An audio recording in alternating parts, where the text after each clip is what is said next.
Welcome, everyone. I am James Shore, and this is the Art of Agile Development Book Club. Today, we're talking about evolutionary system architecture, and I'm very happy to have Doc Norton joining us as our special guest. Doc Norton is passionate about working with teams to improve delivery and building great organizations. He was once a dedicated code slinger, but lately, Doc has turned his energy towards helping teams, departments, and companies work better together in the pursuit of better software. Doc is co-founder of OnBelay, a consultancy that focuses on helping companies get better at delivering software. And he's the author of Escape Velocity, a book on better metrics for agile teams. Doc, welcome. Well, thank you. Good to be here. Yeah, I'm so glad you could make it. Yeah, me too. I'm going to get things started by reading an excerpt from the Art of Agile Development. As a reminder, the second edition is out now in both ebook and print editions. You can get it from Amazon by visiting jamesshore.com/s/buy-AOAD2. And you can find excerpts and bonus material by visiting jamesshore.com/s/AOAD2. Evolutionary system architecture. We build our infrastructure for what we need today without sacrificing tomorrow. Simplicity is at the heart of Agile, as discussed in the simplicity sidebar. It's particularly apparent in the way fluent delivering teams approach evolutionary design. They start with the simplest possible design, layer on more capabilities using incremental design, and constantly refine and improve their code using reflective design. What about your system architecture?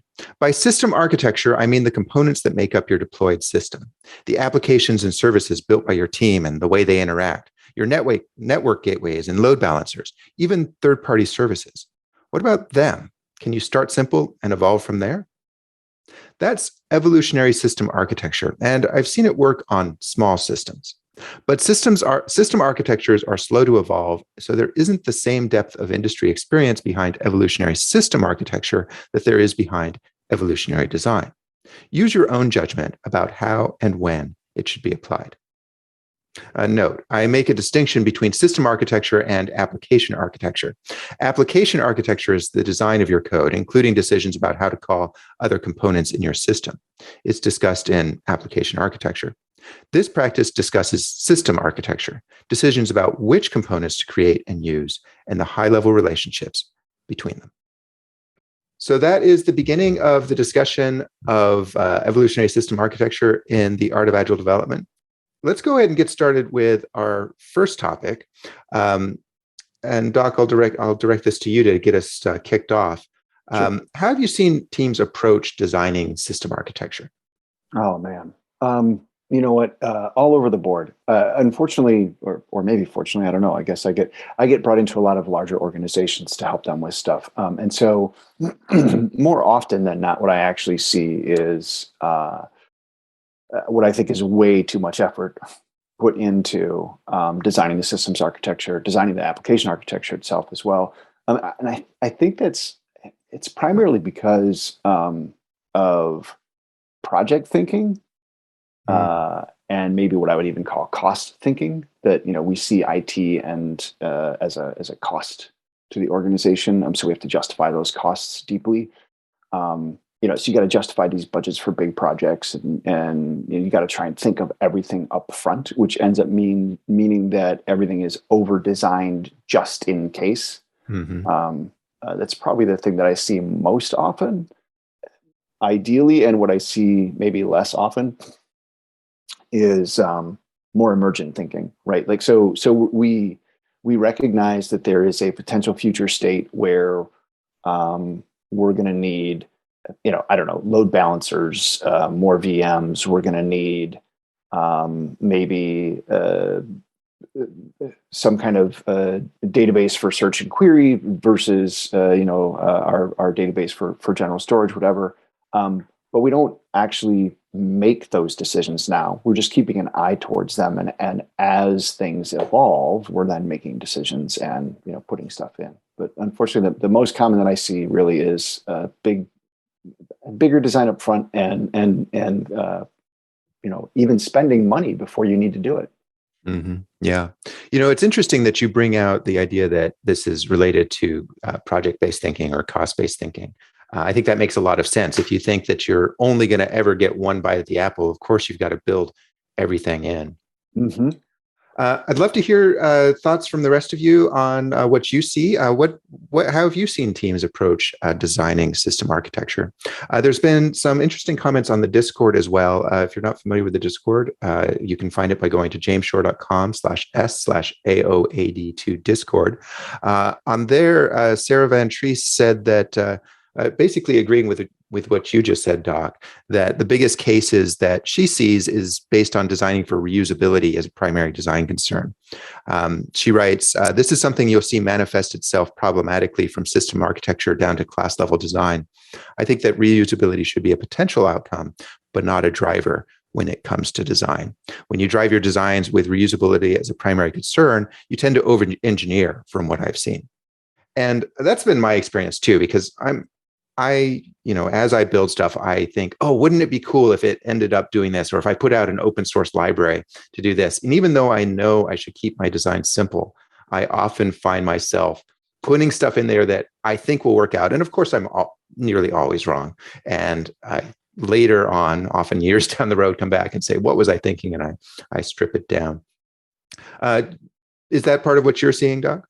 Oh yeah, I totally agree with that. In fact, it's interesting. The whole reusability thing as a driver is, I think, a problem in a lot of organizations. Both in that, oftentimes it means that we're trying to design a solution to anticipate all the potential future needs instead of designing a solution for what we know we need right now. And then the other aspect of that I see a lot is, once something is in place, other folks in the organization are basically mandated to use it, even if it's not fit for purpose. Mm-hmm. And so then you start getting these little kind of sideline things. I worked with a manufacturer where part numbers were complicated. They represented a configuration of the item itself. And there was one official service that generated part numbers, but there were probably 10 other ones that were floating around secretly that people were using. And so it actually, part of the point here being, we shut down communication and learning. This is the official one. Use it. Well, it doesn't work for me. I'm just going to go ahead and make one over here, but I got to keep it secret because I'll get in trouble. And so the learning from this never gets into the official one. And so, reusability is a farce, and we've got more of a mess now. Yeah. I've seen, and I think, any good idea tends to get abused. And I've certainly seen people take this core idea of microservices and build out just an absolute mess because they thought that absolutely everything needed to be a microservice. Mm-hmm. Something else I see that sort of goes along with what you've said.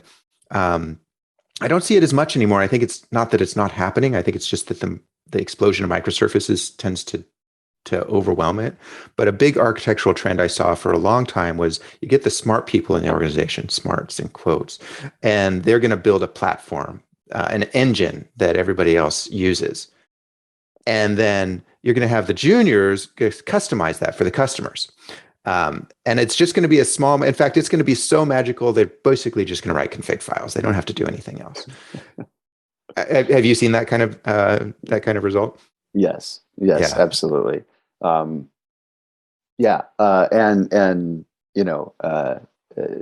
that makes it very difficult. We've got something simple that we want to be able to do. Yeah. Was working with an organization where the team wanted to create some really simple administration pages for an internal app that they had written, an internal set of services they had written. And the amount of infrastructure that they had to pull in to write this because they had to use the official corporate platform. It could have been a handful of HTML5 pages and a simple service, but no, it was, a full-blown Spring Boot customized application with an Angular front end because that was what the platform, provided. Mm-hmm. Yeah, I've seen this. So Let's talk about architecture then, or Yeah. not architecture, not just architecture. We've been talking about architecture. Let's talk about organizational design. Um, Conway's law reminds us that architecture is a consequence of organizational design, or sometimes vice versa. So have you seen organizational design structures affect architecture, either for good or ill? And I think we've sort of been starting to touch on that. What are some other ways that you've seen it? Yeah, so I was thinking about this just recently, and one of maybe the worst examples in terms of ill. Again, a manufacturer different than the ones I've talked about, I promise. But again, a relatively complicated product, and they decided that they wanted to do a online ordering system that allowed customers to fully configure this product. So imagine like a vehicle, right? It wasn't cars, but imagine that, where normally with cars you get packages, and when you select a package, it adds a bunch of stuff. But imagine if we decided that forget it. You're going to get full customization. You can choose every single possible option that you want for a vehicle, no packaging. So it was like this. Um, and what ended up happening was the configuration piece, the front end, was sales and marketing responsibility. The actual engineering piece, can what you've chosen be built within, the laws of physics, was product engineering's responsibility. Can we actually get those parts in a reasonable amount of time to deliver you this product on time was procurement's responsibility. And then the pricing went back to sales and marketing. And so you've got these, different departments that are all trying to basically provide this one experience. And it was just, it was a complete mess. Everything from each of them chose their own tech stack and their own way of doing things. The way that they communicated with each other varied. Was often a kind of afterthought, either because like product engineering, that stuff already existed, but it used to just sit in isolation, and so now they're trying to figure out how to make that .NET based stuff work with your Java based sourcing solution, etc. So that was probably one of the most complicated and difficult. I could go through like even what made that more complicated. It wasn't a linear path. Let's just say that. Yeah. Yeah. Again, if you'd like to participate, love to hear from you. Tell us your stories of architecture that has worked out great, system architecture that's worked out great, system architecture that maybe didn't work out so great. Love to hear your thoughts or your questions for our guest. Just raise your hand in Zoom. So there on the Discord, we ended up having a little bit of a conversation about the reverse Conway maneuver. This, of course, is where if the structure of the application reflects the structure of the organization, maybe we can structure the organization to match the structure of the application that we want. And this is something that I've used to fairly good effect a few times. How about you? Is this a technique that you've used, Doc? It is. In fact, it's one of the things that I try to do when I go into organizations is, let's look at the value stream. Let's look at what it is that we're actually, trying to accomplish here. And let's see if we can reorganize, around that versus, I've got my front end, my back end, my whatever, or I've got kind of departmental separations, which means that when I want to actually provide a solution, I've got to touch, 5 of these departments. I think reverse Conway, I think it's the right way to go. The challenge with it can be that, sometimes what's already there is so entrenched and so difficult that just changing the organizational structure isn't going to put enough pressure, and can actually make things worse for a while. Mm-hmm. So there may be times where it makes sense to kind of step your way towards what the future environment needs to look like. So you actually have to kind of restructure around what do you think is the next step, and then restructure again around what do you think is the next step. And it might, in large places, that could be a multi-year effort. Yeah. You know. Well, and I think that is one of the downsides of the reverse Conway maneuver, especially coming into a situation where things sort of calcify around a different way of doing things. Yep. Organizational change is really hard, and it's disruptive as well. And I think people have a limited appetite for it before they sort of say, "Okay, I'm done." Yeah.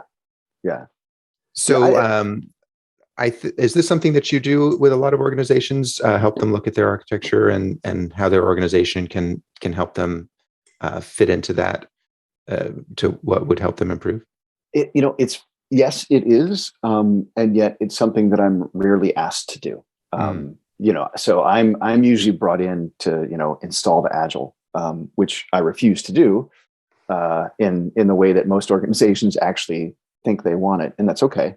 Just takes some time. But if you're really going to be looking at, having an efficient flow and minimizing WIP and really thinking from a product perspective, then this stuff comes into play. Mm-hmm. The way the application's architecture, the way the organization is designed, the way that you're communicating with each other, all comes into play. So yeah, it ends up being something that I do often with organizations, even though they don't know it's what they've asked of me. Yeah. Harold has a comment. Harold, welcome to the show.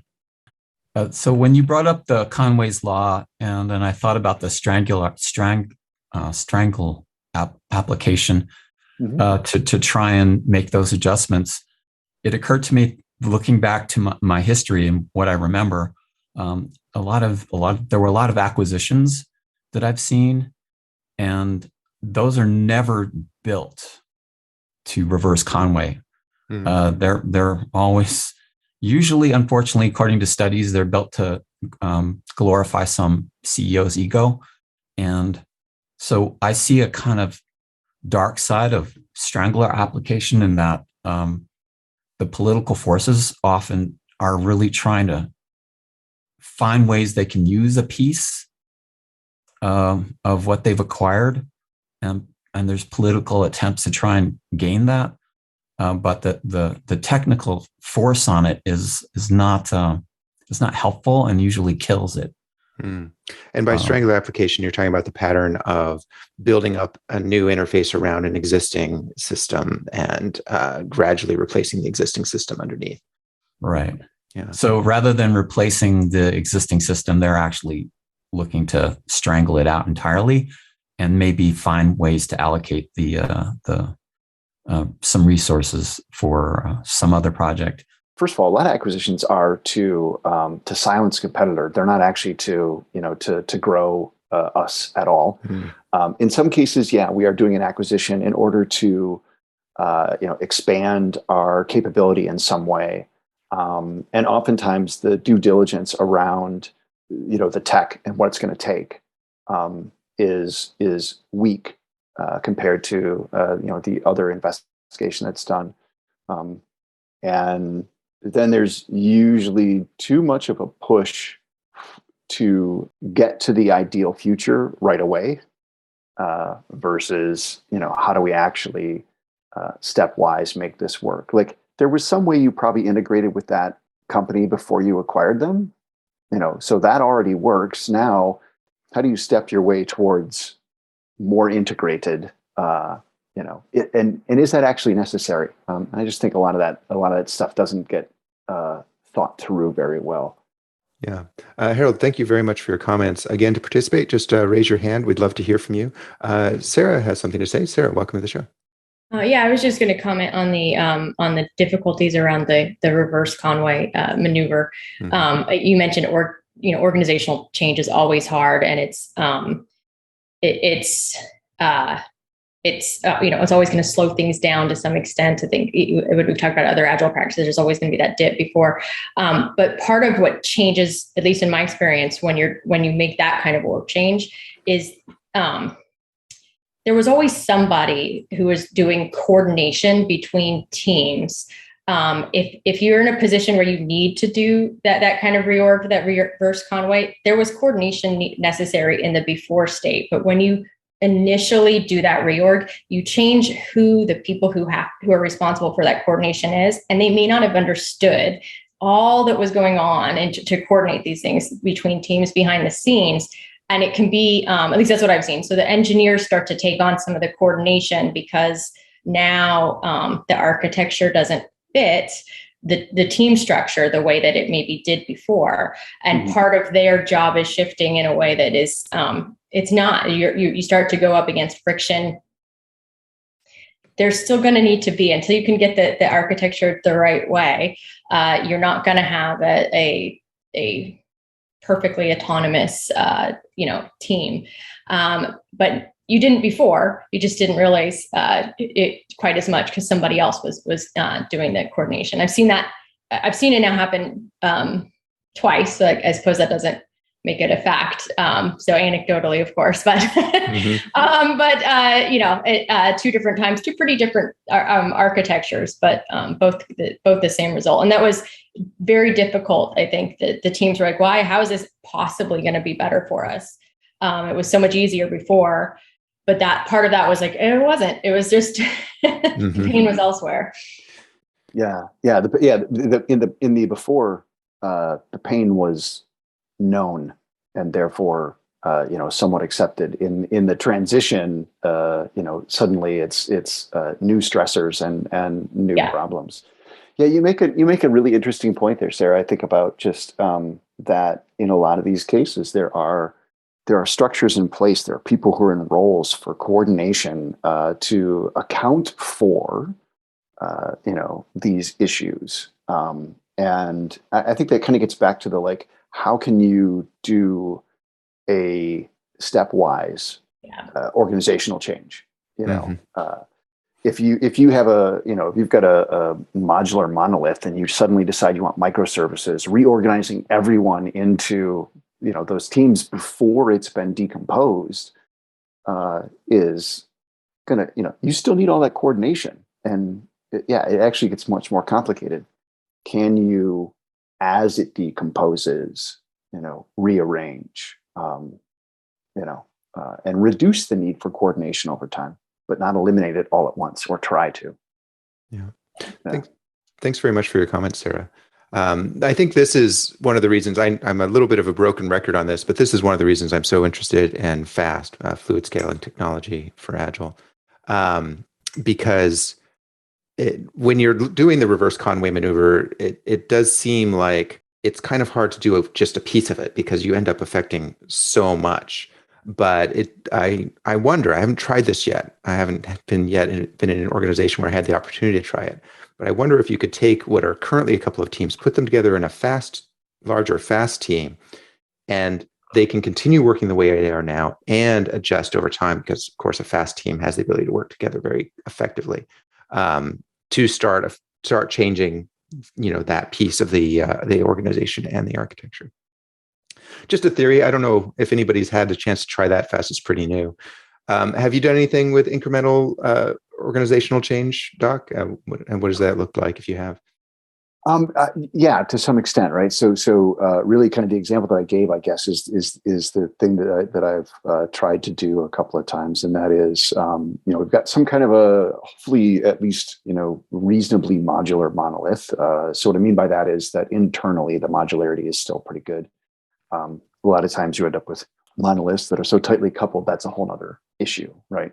But then using Strangler Fig pattern and trying to just peel pieces out, that then now we've got a team that is managing that service or that set of services. And let's go after the next one. And now we've got some teams that are managing that service or that set of services. And so we're leaving kind of the old system in place, organizational structures, as we are slowly but surely introducing these new structures. Now, we may do things socially. Maybe while all that's happening, we introduce, I call them interest leagues, but organizations call them communities of practice or circles, Of course, guilds, but I don't use that term because everyone thinks they know what it means. And that causes its own problems. But we start to introduce, structures that allow for more communication across boundaries, and sort of as we're going to get to a flatter, looser organization, these things should be in place. We can introduce those early, and they just kind of enable that change. The reverse Conway maneuver is one of my favorites, even though it's a big change. One of the things that I've seen go wrong with it is that you can make a big effort. You can help an organization change their structures. You can realign folks, and this is particularly valuable, I think, when you've got teams that aren't well aligned currently, and so you end up with bottlenecks forming. And if you make them into more vertically cross-functional teams, you can really get a lot of improvement in performance and decrease of frustration around people being bottlenecked on each other all the time. Biggest experience I've had with this was with a company with 40 teams, or 42 teams technically. I've talked about this group before, and we went through this exercise, and it was a lot of work because it was a big organization, and there's a lot of resistance, or I don't know if resistance, a lot of reactions to making a big change like that. I wish I'd known about FAST at the time, because I would have liked to have tried it incrementally rather than sort of as a do it all together. But I didn't. And so we came up with an architecture with lots of involvement from the entire organization and the community and the programmers and so forth, and came up with something that worked really, really well. But over time, that started to drift because, of course, requirements changed, the needs of the organization changed. And over time, the team structure no longer reflected what the architecture needed. Yep. And we had actually defined an architecture team whose job was, in part, to pay attention to this, but they forgot about it, and they didn't. And I was wondering if you've seen this sort of drift as well, and what have you done? What can be done about it? I have, and I think it's natural and necessary. So to your point, it really is about paying attention to it. Are there things that you can put in place organizationally? Is there it depends on the company, right? So is there a quarterly review where you can say, hey, you're deliberately stopping and taking a look and saying, okay, what are we seeing? What's happening? Are there any things that we need to do in response to that, or any things that we need to do to get out in front of it? So you're just putting something deliberately in. To your point, there was an architecture team that was supposed to be watching this, but they kind of forgot. They had so much else on their plate, and it was something that was really not, it wasn't something that impacted the organization until there had been several years of drift. Yeah. And then, of course, what you don't want to do is go through that kind of big effort every 3 or 4 years. Every 3 or 4 years, yeah. Well, I think that one of the things that we have to get acclimated to is change is constant. Do we want to do big reorgs every few years? No. I see a lot of orgs that do that, and it typically doesn't work. But can we be adjusting as we go along? I think we can. It takes some deliberate attention and effort. Yeah. Again, to participate, just raise your hand in Zoom, and I'd like to invite David on up. David, welcome. Building on the points that have been made around structural, and many people have been talking about people forgetting things, and from a systems point of view, how do we put things in place has always fascinated me. Whether it's a way of working assertion that just keeps being there, like a test on your code that makes your code always going to behave that way, or an RFQ document and a process that sits there that people don't have to remember to do.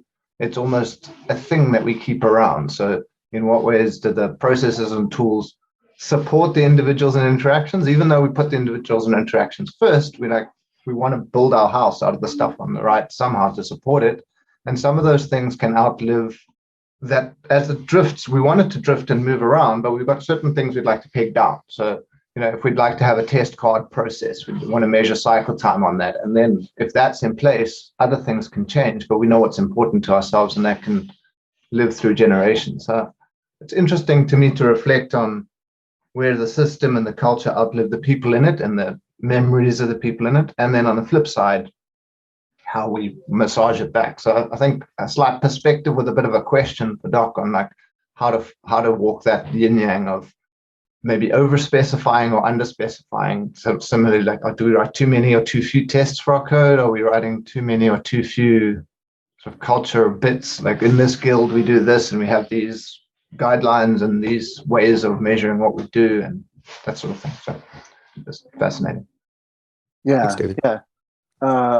Thanks for the comments and the insight. So it made me think of a couple of things. One, it made me think about so Rebecca Parsons, Neil Ford. They talk about fitness tests for your architecture, and these can take a number of forms, but different ways that you might want to make sure that what you're building is staying within the bounds of the important ilities.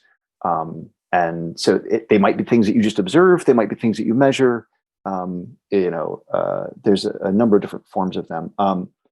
But having these in place can help you notice when things are drifting, perhaps.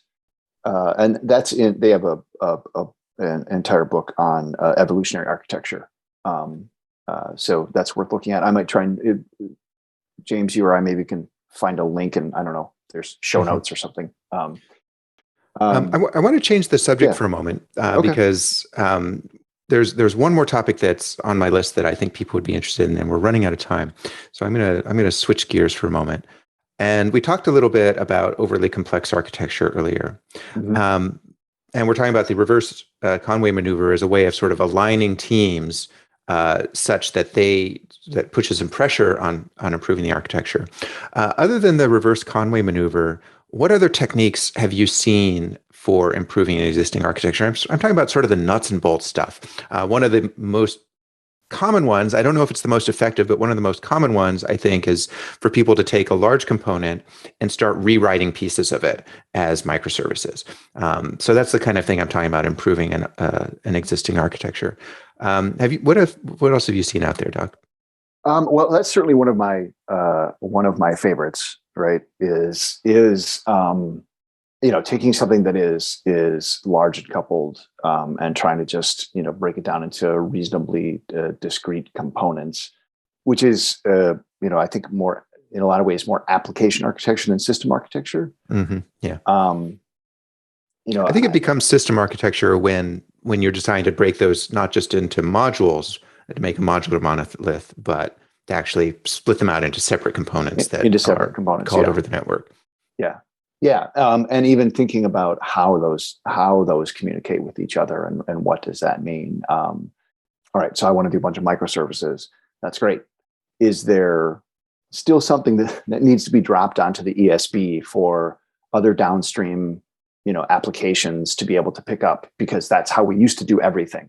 Mm-hmm. And by ESB, you mean Enterprise Service Bus? Yeah, Enterprise Service Bus. Yeah. So a lot of organizations that I've seen, Enterprise Service Bus is in there. So there's a bunch of messaging between these really large kind of components, and in some cases, it's even that like there almost becomes this attitude of, well, just drop it on the bus. Someone might need it.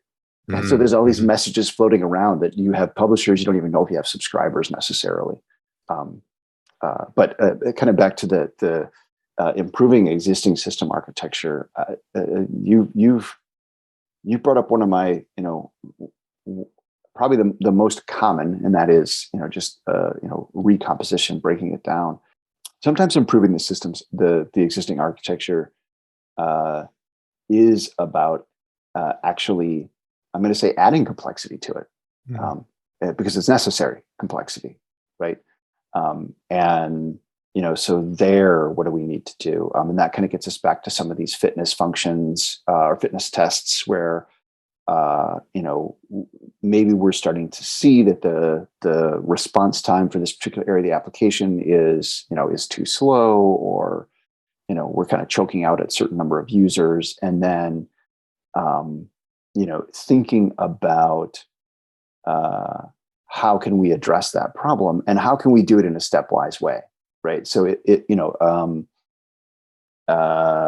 might be search is taking too long. Okay, great. And it's running against the exact same database as all of our other transactions. So can we spin up another instance of the database, replicate data, and run search against that? Right. So now we've separated out the traffic. Mm-hmm. That's helpful. And then we can start looking at, should we be tuning search? Should we be putting in caching for common searches? Do we need to change to a different database that's more, tuned for this? We don't have to make the big decision and go for it. We can make a smaller stepwise decision that is an improvement, and then we can learn a little bit, and then we can do the next thing.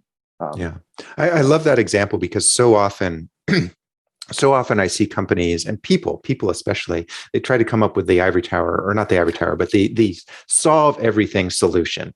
Yeah. We've got a search problem, so we're going to install full text search database and Redis, and we're going to do this all at once in a big bang sort of approach. And what I like is, well, the first thing you're going to have to do is separate out the search function, right? And let's do that and see what happens. Yeah. And now we're nicely modular. Now we can make some changes to that. Maybe we can scale it independently. Maybe we can put in a front end cache, or a cache on top of it. There's lots of options, but now we can experiment. But so often I see people say, no, we're going to do this all, and they build it all out before they even try anything. Yep. Yeah. We are just about out of time. I want to ask you about one more thing, which you may not be able to answer because it's sort of a newer phenomenon. But back in the day, it was converting from big balls of mud to microservices. Yeah. And that was sort of the bugaboo, and the microservices were the solution to all those problems. It turns out they weren't. And now we have the opposite problem. We have the distributed ball of mud, where we've got a million services and they're the wrong ones. Yeah. Have you seen any techniques for digging out of that hole? I don't Putting you on the spot yet. A little bit. Apologize for that. No, that's okay. I dig it. But I don't know yet, right? So watching organizations try and kind of figure that out. I think that one of the mistakes, frankly, is so obviously big ball of mud is bad, right? Don't want that. But I think one of the mistakes is starting out and immediately deciding that what you're going to do is microservices, and you just start writing microservices. It's okay. It's okay to put all of this stuff into, a small, reasonably modular, monolithic kind of thing, until you actually figure out where those seams are supposed to be. And then just, generally, I don't think that we manage boundaries well in our code. Even when we're writing microservices, what are we doing? I can see your database on the front end, so it doesn't matter how many services are between here and there. I can see the coupling. It just happens to be distributed, and I just think we need to get better at managing those boundaries in general. And then, any of these solutions would be fine. Yeah. Depending on your need. Well, that is a great place to stop. Thank you so much for your time today, Doc. Really appreciate it. I appreciate it. Yeah. Doc Norton is the co-founder of OnBelay, a consultancy that focuses on helping companies get better at delivering software. Next week, we are returning to the focusing zone to talk about improvement, specifically retrospectives and impediment removal. I know Corey will be joining us as our guest for that conversation. She is an experienced Agilist and the author of the book, Retrospective Anti-Patterns. That's going to be next Friday, July 1st at 8 a.m. Pacific. Free reading is already up at jamesshore.com/s/AOAD2 book club. And you can join the Discord conversation by visiting jamesshore.com/s/AOAD2 Discord. So that is it for today. Thank you very much, everybody. Fascinating conversation. Doc, thank you again, once again. Appreciate your involvement, and everybody else who participated in the conversation. Thank you very much. This was fun. Yeah. All right. I'll see you all next time.